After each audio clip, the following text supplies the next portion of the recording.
Welcome to the Veteran Spouse Network podcast, brought to you in collaboration with Coming Home Well. I'm your host, Hannah O'Brien, both a veteran spouse and the program manager for the Veteran Spouse Network.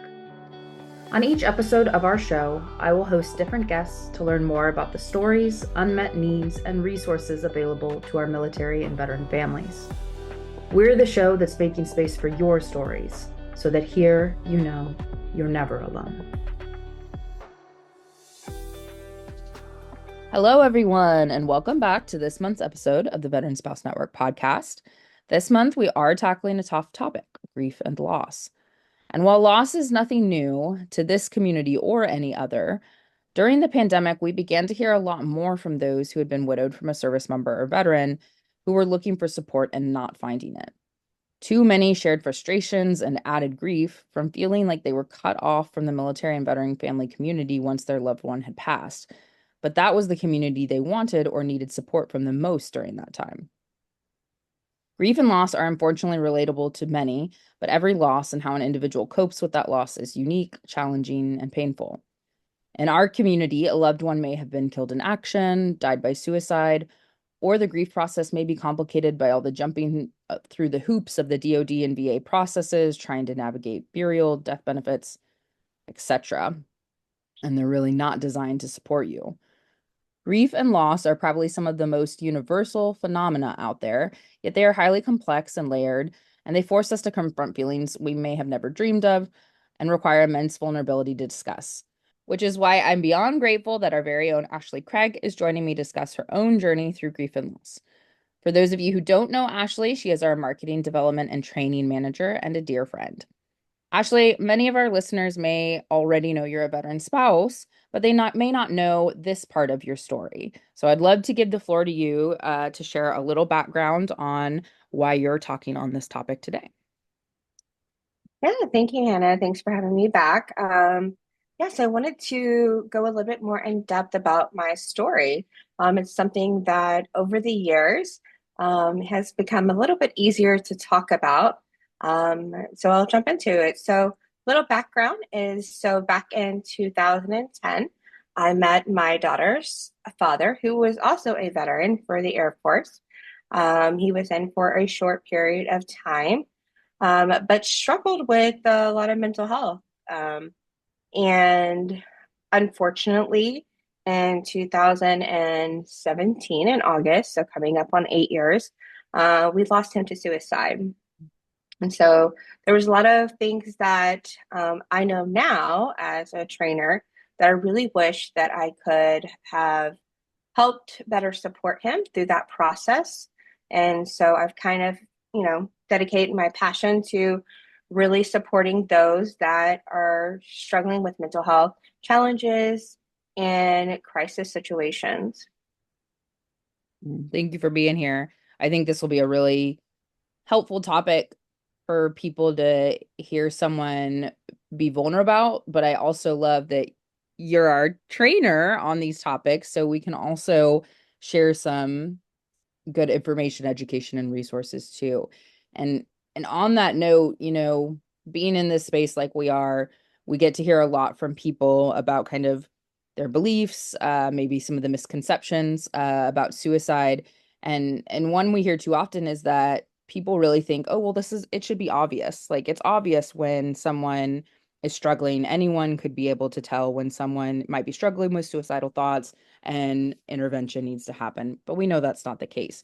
So I'd love to hear a little bit more from your own experience about what you saw as some of those warning signs, whether that was in the moment, well, as they were really happening, or after the fact, once you kind of could see more clearly and reflect and have time to see what's going on, because we know that might be more likely when people are realizing the reality. Yeah, so going into identifying those warning signs, it is very difficult to identify those sometimes in the moment. I think that was the one thing that was most challenging as I got more education around suicide prevention, is that it was like there was so many warning signs that I wish I would have known, Mhm. right? If I had the education around suicide prevention and what to look out for or how to better get support for him. And so when we got together in 2010, I started, there was some early warning signs. So there was some drinking a lot. He had a lot of risky behavior, as far as like skydiving was a huge one for Mhm. him. So they seeking that adrenaline. He had recently come off of a divorce. And so, he was really in a dark place. And so I think our relationship was one of the things that kind of helped him come out of that, looking for hope for a future with someone. And that lasted a good while we were together. We were together for about 7 years. And not long after, probably about a year and a half after we got together, I got pregnant with our daughter. And I decided to stay home, be a stay-at-home mom. I quit my job in education to be there for her. And he became the breadwinner. Mhm. I think that also kind of put a lot of pressure on him to be, that main source of income. He didn't really talk about his service time at all. He did not receive VA benefits. So, as a partner of a veteran, I didn't know what to ask him about his service. I wasn't with him during his service, so I was like, where do I begin, you know, asking questions, saying, like, have you talked to someone about this? What support is out there for you? And he was very reluctant to get any help from the VA or seek any mental health treatment. Because I did start to see a lot of warning signs, like the drinking didn't really stop. Um, and I didn't think it was a problem at the time until much later. Like it became a problem. Um, we moved a lot. Like he had a lot of trouble with staying in one place. So Mhm. there was a lot of confidence issues that I saw in him. Like he had a flight response of leaving jobs before things got tough. Mhm. While we were together, he probably went through 4 or 5 jobs. Um, and he just wanted change. And we moved each time. So it was challenging. But I think once my daughter came along, I think that helped a lot. I had a serious talk with him about his drinking. So he got better with, reducing his intake of alcohol. Um, and it was good for a few years. About when my daughter was about 2, they got a different job, which involved a lot of travel. Mhm. And that's when I saw a huge shift happen in our relationship. He was in customer service, which we know in customer service definitely takes you into more of a different role of entertaining customers and going out with them. So his drinking increased a lot. Um, and then I did find out that there was some substance misuse in there that I wasn't aware of. Didn't do it around us at the family, but he was gone from the house a lot with traveling. So me and my daughter were at home while he was out, flying around, entertaining customers, and he started distancing himself from us. He got a job offer that was in another state. So we moved out there. I lost all of my support, family support, which was pretty difficult. And I felt very isolated. So I would say that I got in depression really bad after we had moved to South Carolina. And unfortunately, like I even had a miscarriage, and that definitely took a big toll on me. And I think even on him, losing a child. Um, and so he started not being home at all. He would come home for a few days. He would spend time. He was a great father to my daughter. He would spend a lot of time with her. He was a fun dad when he came home, which was very challenging, to have parenting with Yeah. someone that's never there. Um, but after about a year, I was like, I need support. I need some help. I need to be close to family again. So we moved back to Texas, and I think that's when things really took a deep dive in our relationship as well as in his mental health. Um, our relationship was pretty unhealthy. Um, with the amount of drinking that he was doing, the traveling. He started distancing himself from us, not coming home as often. And all of a sudden, like he decided after 6 months of being home that we were going to move again. And I was like, I'm not doing that. Like, I can't do that for our child. Um, she was becoming the age of 4, so she was getting into preschool, and I wanted some consistency for her. Mhm. So I had said that I wanted to stay where we were, and that was huge. I got a lot of backlash with standing up to him. I had just gotten a job, got a good promotion, and I started seeing a lot of these unhealthy conflicts happening between us, like Mhm. the yelling and calling names, things like that. And I don't think I was in a good place in my own mental health during that time. But unfortunately, he did decide to move um, to Dallas, where me and our daughter stayed closer to the Galveston area. And it was difficult to have a relationship with someone that was hours away, Oh. not seeing our daughter. He wasn't able to keep up with um, his promises that he would come and visit or call her. Mm. So we started seeing that distance, right? Like really pulling away. And I think also the things that he was saying, he almost wanted me to like hate him, you Mm. know, it was like wanted that I could do it without him. He started making some large purchases, like he bought a truck and he made sure all of that was like in his name, doing some extravagant trips. Um, and unfortunately, with his increase in drinking, he got a DUI while he was up in Dallas. And I think that's where it really took a deep dive into um, his mental health. He did still, even after getting the DUI, refuse to get some help and had to go through the whole legal process with the DUI. And it was actually the day that he lost his license that he had taken his life.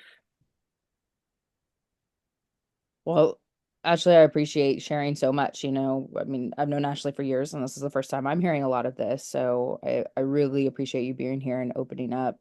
Um, you mentioned like early on, like, there's a lot of stuff like you didn't know. I mean, there's tons I didn't know before, we professionally entered this community.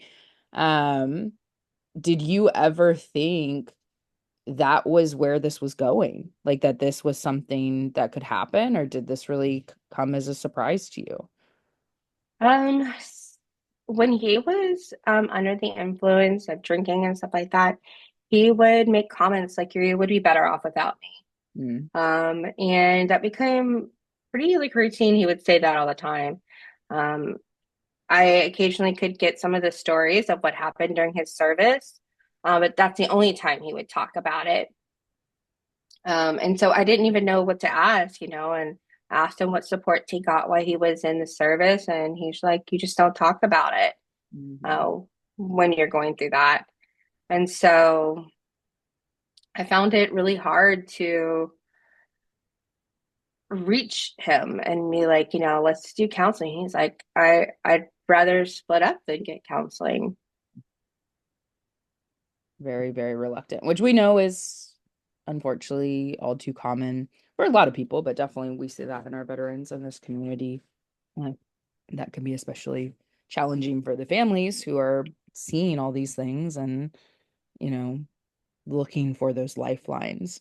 Um, I'm curious too, you mentioned some of your support and being near family.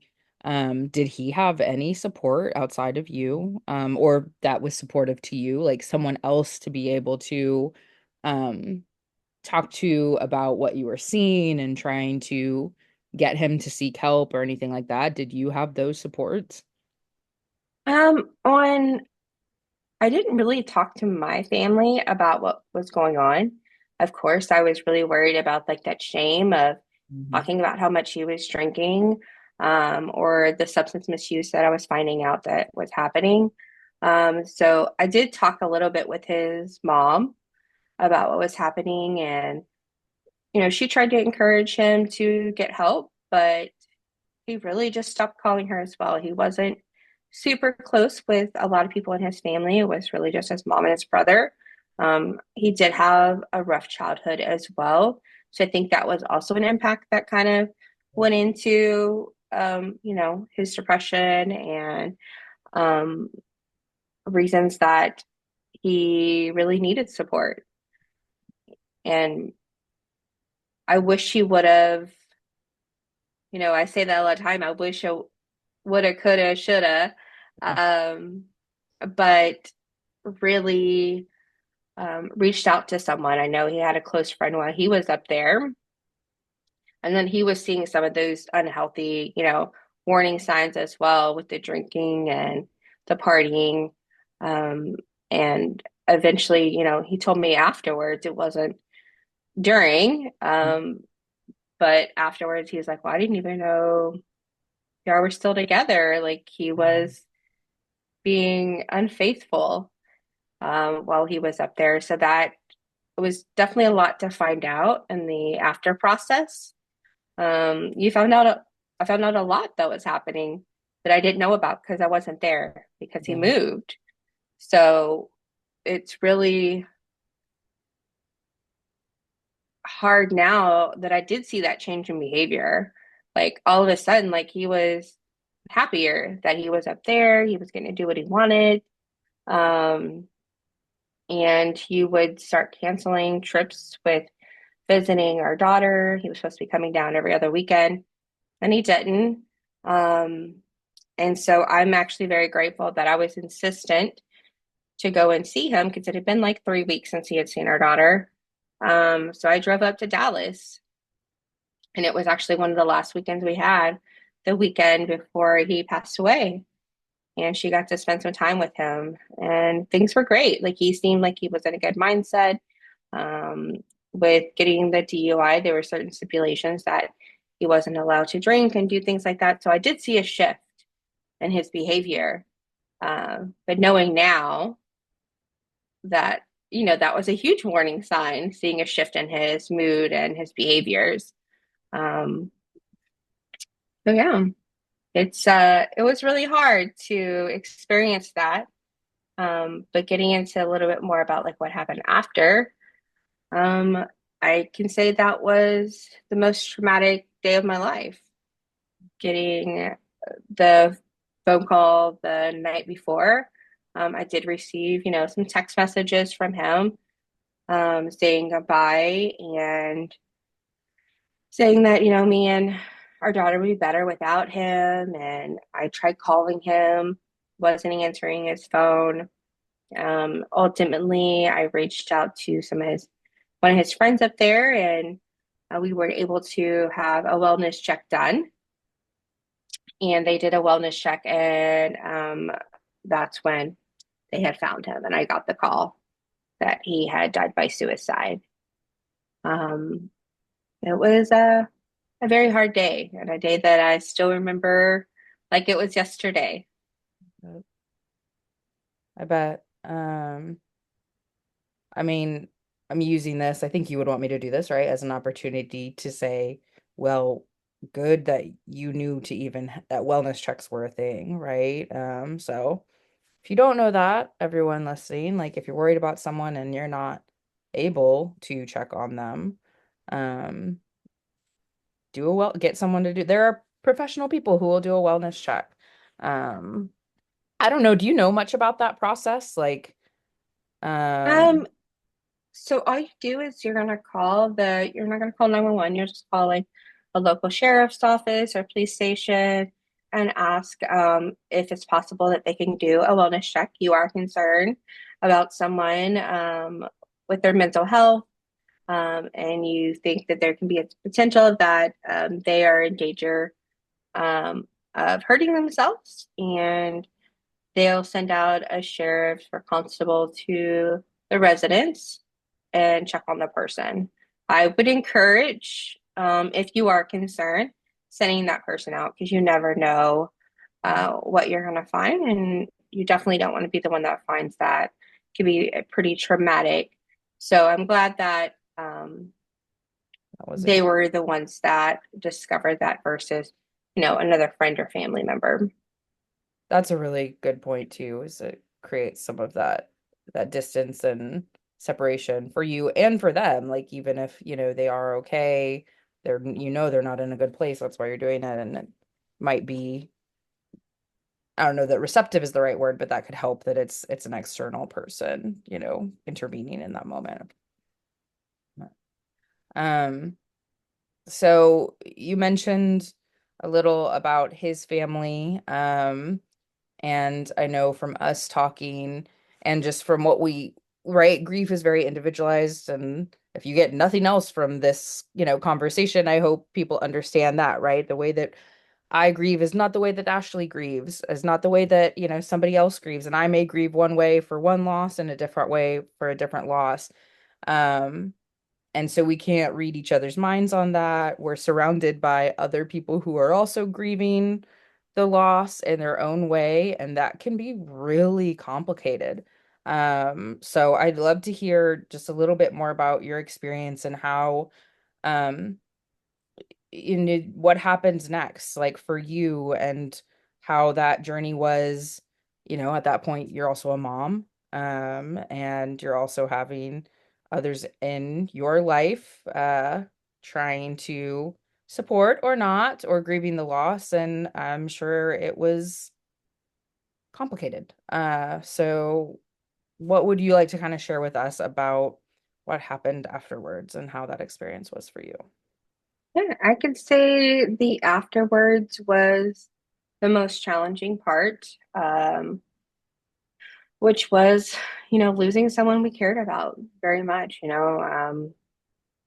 I want to say I was very thankful that in the area that he passed away, they did have a county loss team. So this is a team that comes out and calls you if you lose someone to suicide, and they provide you resources. They check in on you for like a few weeks. They do follow-ups with you. So I think that was really great.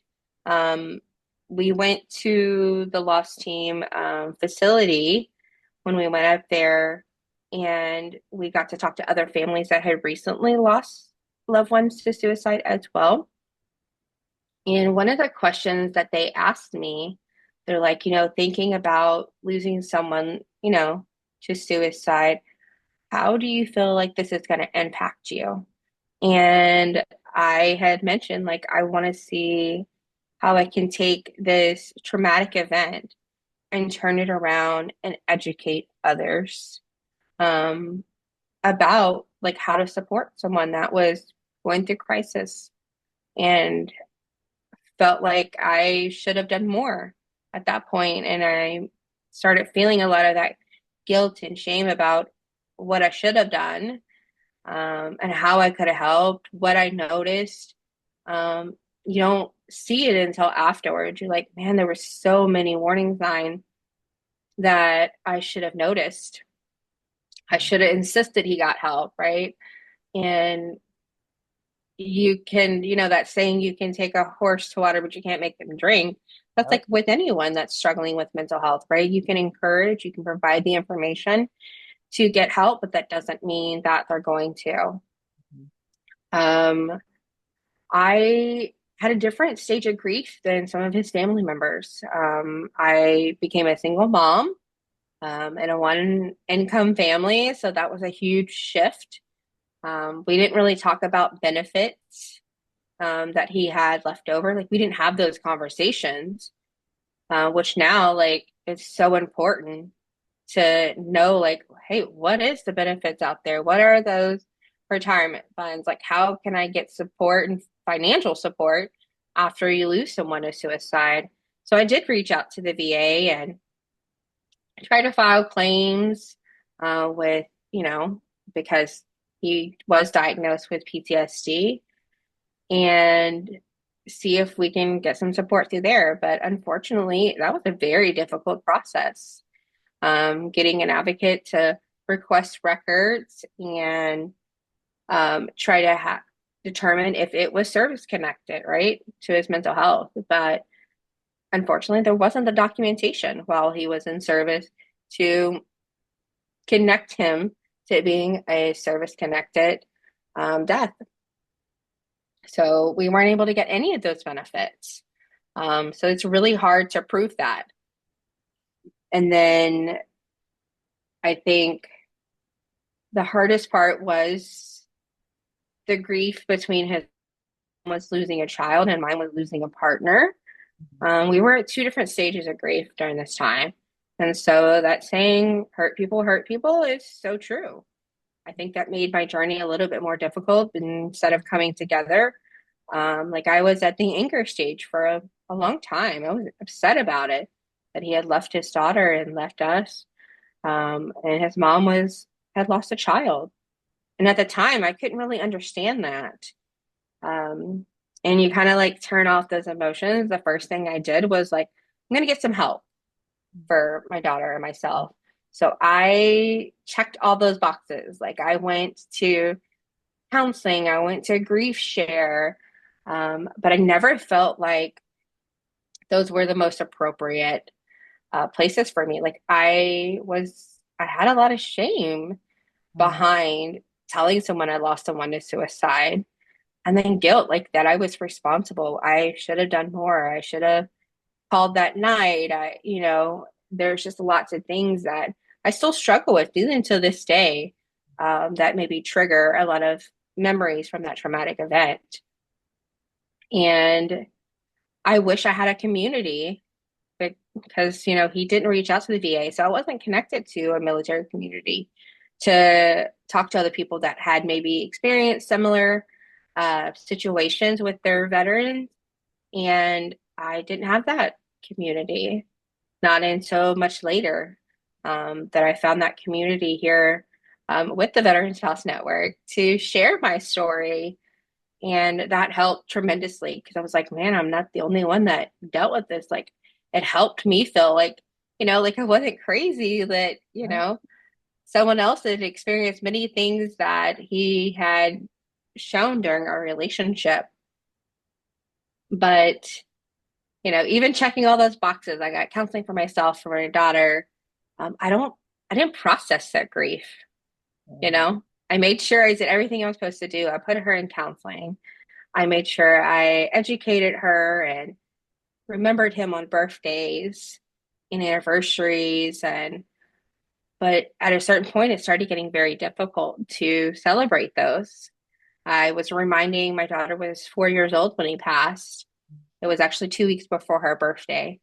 I felt like I was reminding her of a traumatic event of losing her father so close to her birthday. So we would just still talk stories about him and show pictures.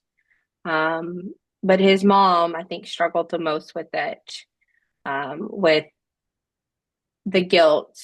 She's like, I don't feel like, he should have called me. And I think it took a lot of healing for her.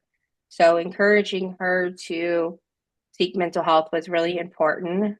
And I even stressed it so that she could be and have a healthy relationship with her granddaughter and not put her grief onto, the child, on my daughter. Yeah. And that's still something we work with today. Man, so I mean, not everyone gets to know Ashley like we know Ashley, but everything that you're talking about, the going into mom mode, the checklists, like we still see that. You're the caretaker even of our team. Um, so you said, like, yeah, you were checking the boxes, but you weren't really checking in with you. So how, like, when did that process happen for you, and how did that ultimately impact like your mental health and what you did for yourself, to work through that once you realized you maybe hadn't so much? Yeah, so I had thrown myself into work, working nonstop. I did feel like even distance, like my relationship with my daughter changed. I was more protective, but I wasn't. there. Like I wasn't living life like emotionally. I was emotionally numbing through work and avoiding just talking about it. I was like, I just need to keep going. Like I don't have a chance to grieve. My daughter needs me. I'm her only parent. And it made it difficult to allow myself to grieve. It wasn't until I met my neighbor, which was about a year and a half later, that lived next door to me, and he was a veteran. Mhm. And we started talking. Told him about my experience with my daughter's father and what we were going through, and he kind of helped normalize a lot of the things that I was going through. And that was a real eye-opening moment that like I could connect to a community that understood what it was like losing a veteran to suicide and what it was like living with someone with PTSD. Well, that and yeah, so that was your first, connection to the community. And then also those who don't know, I mean, she alluded to it, but actually first came to us as a participant. So I'm curious, how long after that did you finally get connected to other spouses? So my neighbor, which is now also my husband, um, because he was that support for me, right? He kind of helped me through this. He really encouraged me to go back to counseling, and said that, you need to process it. Yeah. Um, and so I did. I went back to counseling and I actually worked on myself. I did the EMDR treatment, which was very helpful. I really was able to process a lot of that grief. And then still to this day, like I still do counseling if I struggle um, with my mental health. So after I got with my husband, my boyfriend at the time, I started seeing that there was a need to get connected to the military community. When we got together, he was very upfront about his health, his, struggle with PTSD.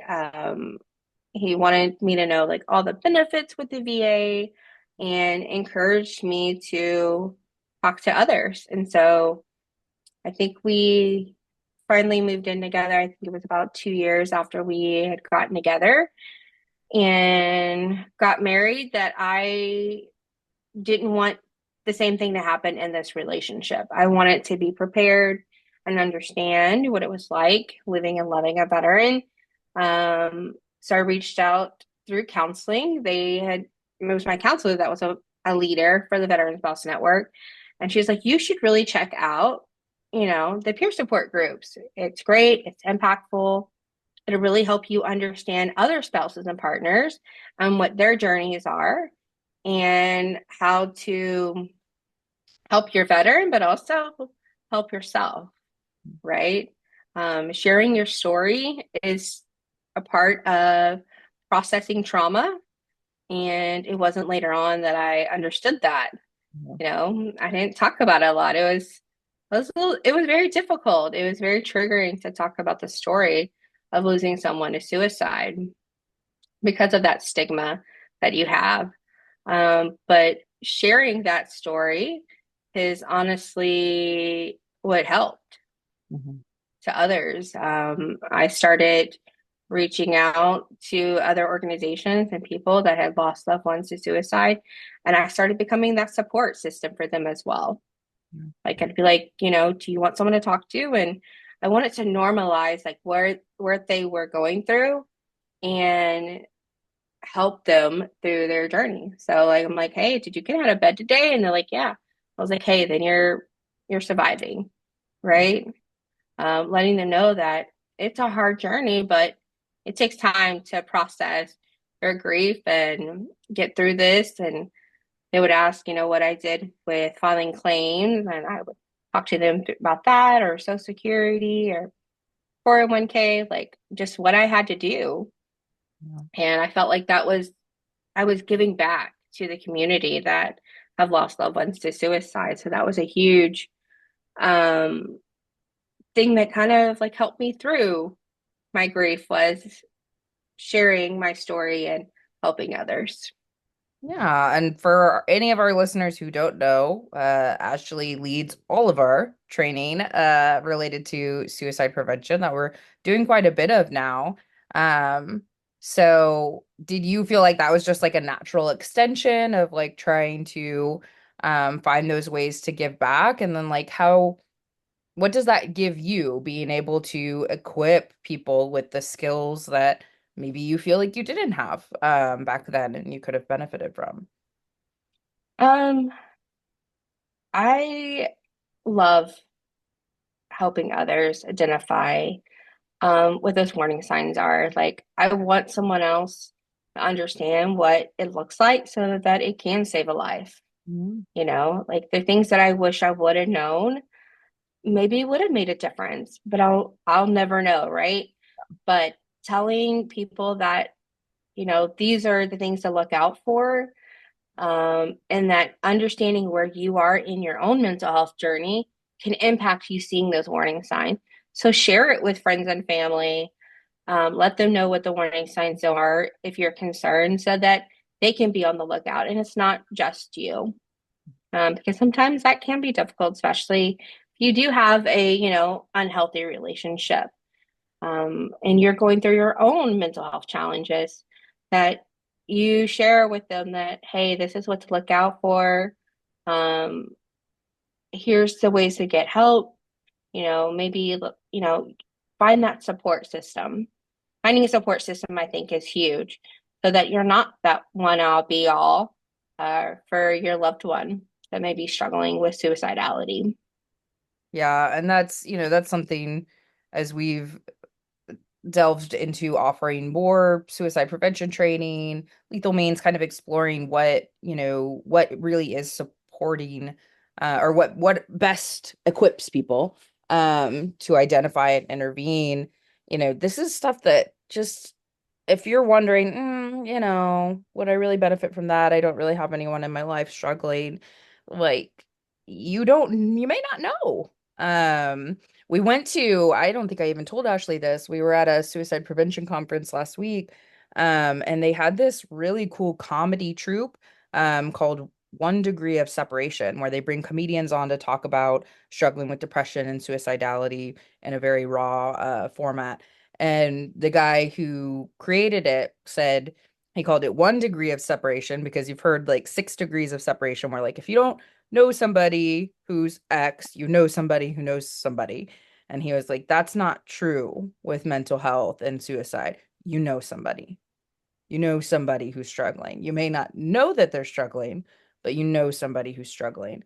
So, and I thought that was really spot on, right? Like, stigma is getting reduced, but it's still so prevalent and we still bury so much of this. So equip yourselves, right? Like equip yourselves with the knowledge, the tools, um, to be able to better see when something's going on and know what to do because we say this sometimes, and Ashley can probably speak to this better of like, it's hard to be wrong with supporting someone, right?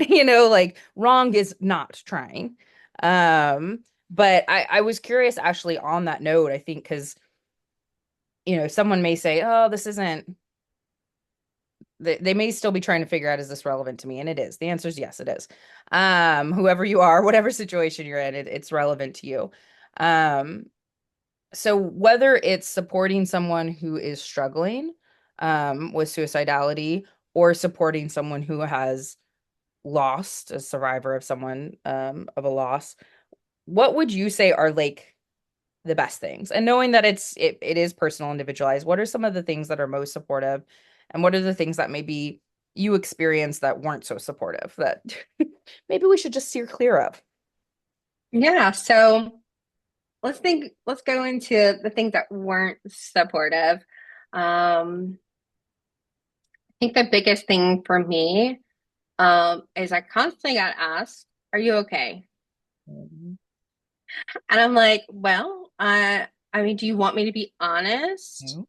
Right? Everybody says that word fine, right? Like I'm doing fine.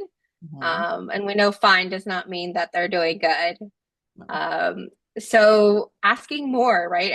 Asking open-ended questions is important, Ask them if they talk to anybody they trust about, their mental health journey. If they would like to seek help, or maybe find some way for them to use some self-help skills like getting into a hobby or reconnecting with friends.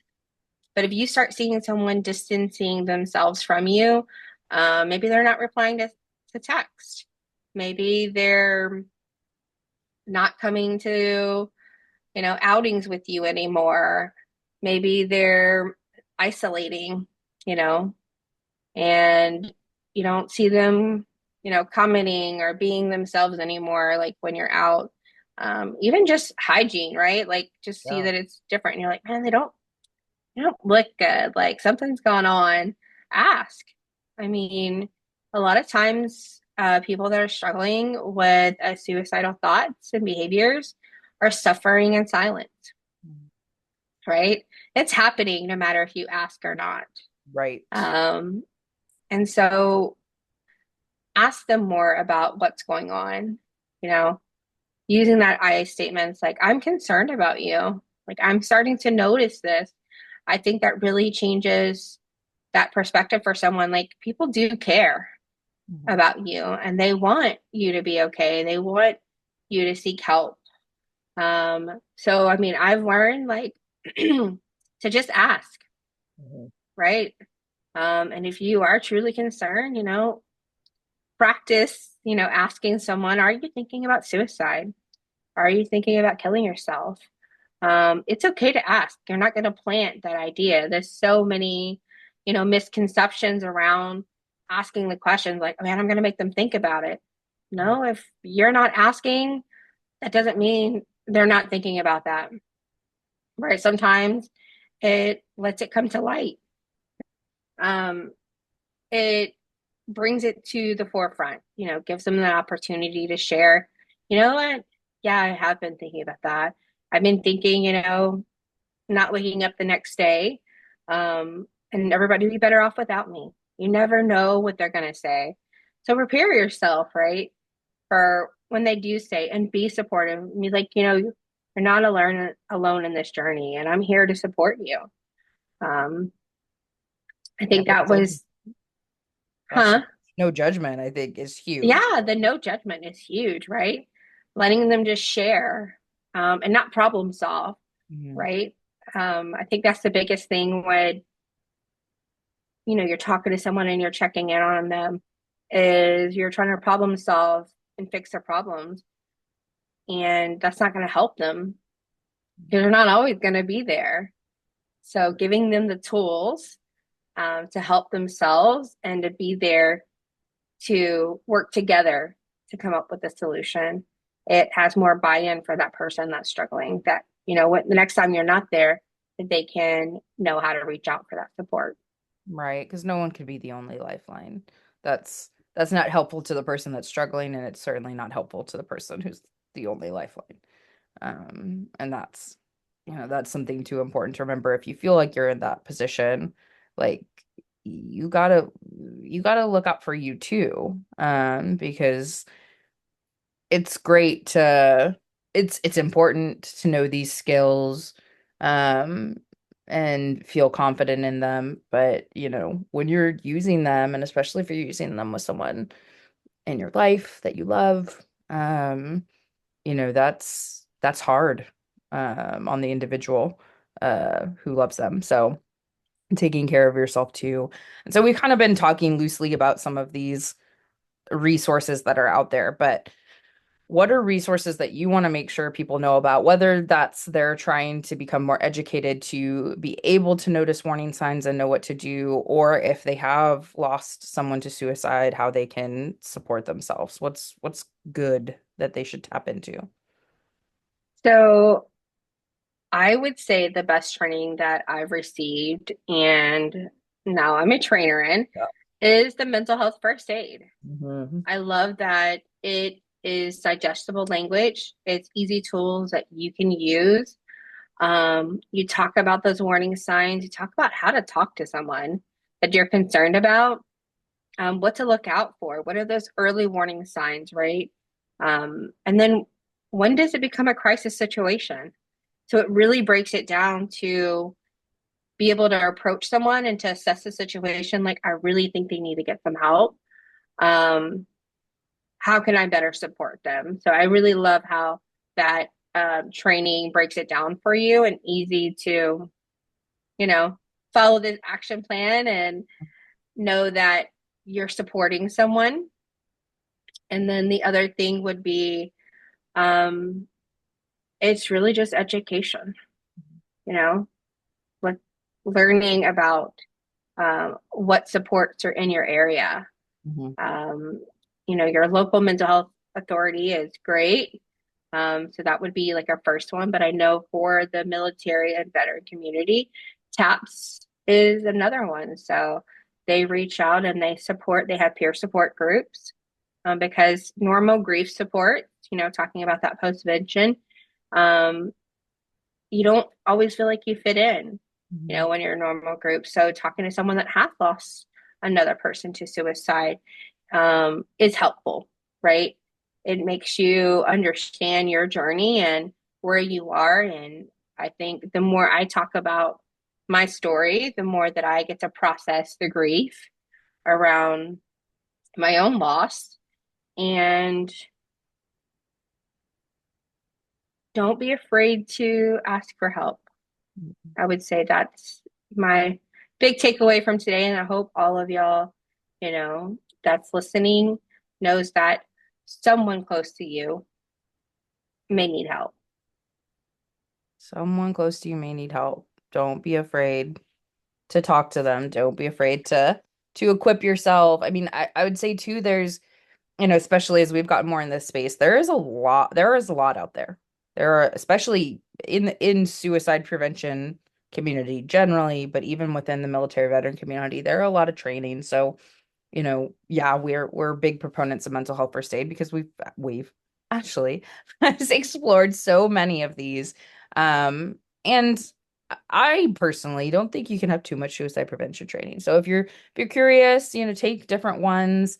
I think they have a lot of common threads between them. So don't feel like you need to take 25 suicide prevention trainings to become equipped, but try different things to find the one you like. Um, and don't try not to get overwhelmed by how much is out there because there is good stuff out there. We found mental health first aid to be very, very approachable and tangible. So that's the one we really like. But there's a lot of good stuff. So check it out if more than anything. Yeah, and don't be afraid. Don't be afraid. It's a Yeah, scary topic though, right? It it is. is very scary topic. And I would say share what you learn. Hear what you learn. If anything, share with someone else. Be like, hey, I found this training very helpful. I think it would be great, to reach out. And it's not just our adults in our lives that we need to look out for. It's our little ones too, right? And that's huge. So, we do teach, even youth mental health first aid, which is adults, supporting a youth struggling.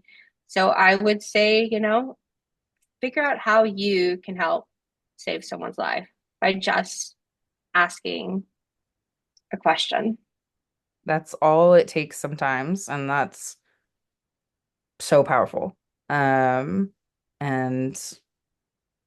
that's why I'm super grateful, Ashley, that you are on our team and helping us do this work to equip people with these skills and create spaces where they can talk with peers about their experiences and those, judgment-free, safe spaces.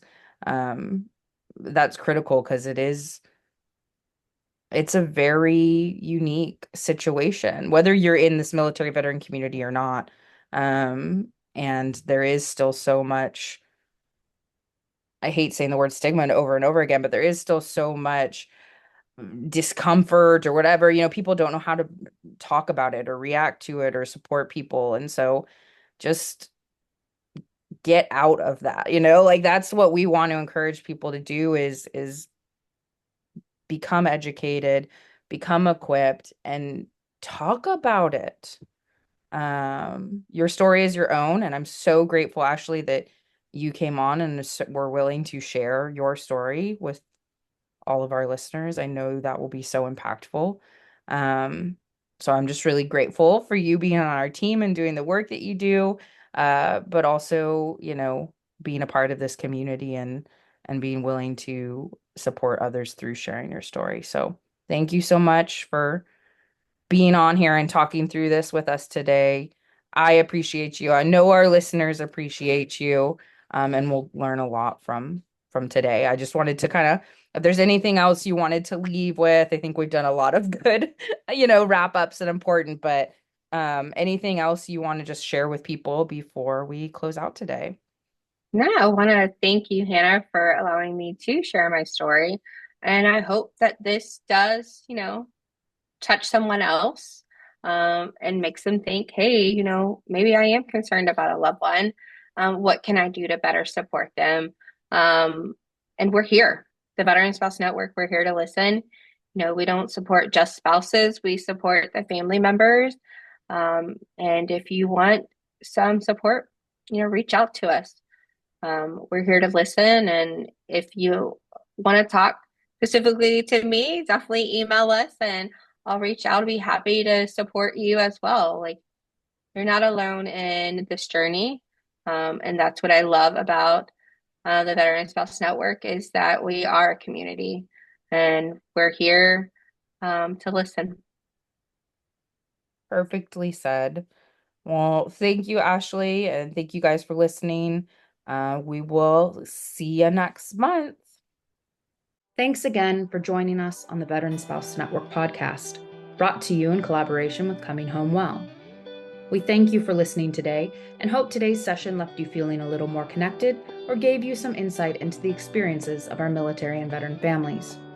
Don't forget to check us out at veteranspousenetwork.org to learn more about how our military and veteran families can receive the support they deserve.